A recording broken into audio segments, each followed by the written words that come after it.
नमस्कार, एजीसीएनएन न्यूज़ पर आपका स्वागत है। मैं हूं मनीषा राणा। प्रस्तुत है आज का मुख्य समाचार।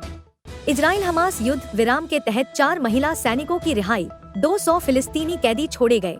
इजराइल और हमास के बीच युद्ध विराम समझौते के तहत शनिवार को गाजा पट्टी में लड़ाई रुक गई और इस समझौते के तहत इजराइल ने अपनी 4 महिला सैनिकों को रिहा कर दिया। इन महिला सैनिकों को हमास आतंकवादियों द्वारा गाजा सिटी के फलस्तीन चौक पर भीड़ के सामने परेड करवाई गई, जिसके बाद उन्हें रेड क्रॉस के कर्मियों को सौंप दिया गया।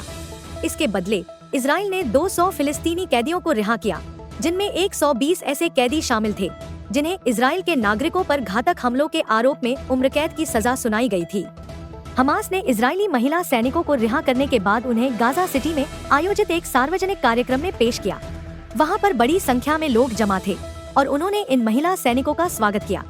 इन सैनिकों ने मुस्कुराकर और हाथ हिलाकर उपस्थित भीड़ का अभिवादन किया और इसके बाद उन्हें रेड क्रॉस के कर्मियों के हवाले कर दिया गया, जो उन्हें अपने वाहनों में सुरक्षित स्थान पर ले गए।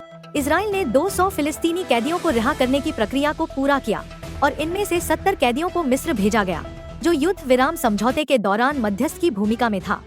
मिस्र ने 70 फिलिस्तीनी कैदियों को अपनी सीमा से राफा बॉर्डर के रास्ते छोड़ा, जिससे वे गाजा से बाहर जाकर मिस्र में दाखिल हो सके।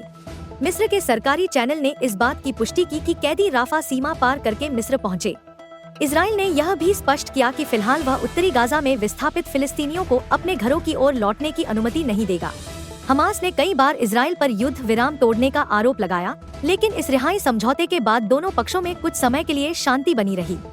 इसके अलावा 130 और फिलिस्तीनी कैदियों को इजराइल के कब्जे वाले वेस्ट बैंक की ओफर जेल से यरूशलेम के रास्ते रामल्ला शहर भेजा गया। वहां पर उनके परिवारों और समर्थकों ने उनका स्वागत किया।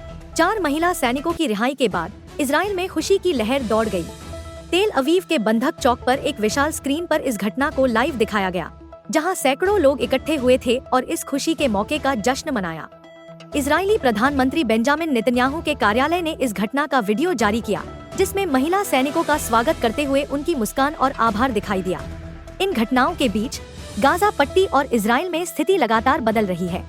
रिहाई के इस समझौते ने कुछ समय के लिए संघर्ष को विराम दिया है, लेकिन दोनों पक्षों के बीच की समस्याएं और विवाद अभी भी बनी हुई हैं। हालांकि इस युद्ध विराम समझौते के परिणामस्वरूप दोनों देशों के नागरिकों के बीच राहत की उम्मीदें पैदा हुई हैं। आज के लिए बस इतना ही। मुझे दीजिए इजाजत। नमस्कार।